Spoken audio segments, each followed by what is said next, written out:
аҳамияти ҷашни мардумӣ ва миллӣ будани иди наврӯз дар чист?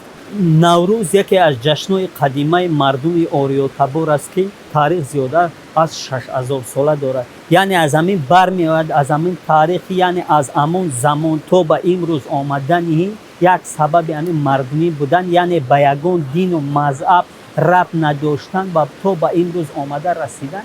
аз ҳамин ҳисоб ина мегӯянд ҷашни мардумӣ ё ҷашни табиат мегӯянд, ки яъне ҳамон баробаршавии ҳамон шабу рӯз, офтоб, яъне дар баъзе ҳамон минтақаҳо офтоб ба ҳамон офтоб дар мард, яъне офтобе ба ҳамон худи мисол мо мегӯем дар тоҷикистони мо дар ноҳияи ишкошин, яъне ҳамон як санги астад дар ҳамон қишлоқи Ям, дар ҳамон сурохие ки офтоб мерасад, яъне ҳамон вақт мефаҳмад ки наврӯз шуд. яъне ин яке аз ҳамон ҷашнҳое ки мо гуфтем ки мисол ҳамон мардумӣ будан, миллӣ будан ё таърихӣ будани мо, яъне аз ҳамон гузаштаҳо то ба имрӯз омада расидан.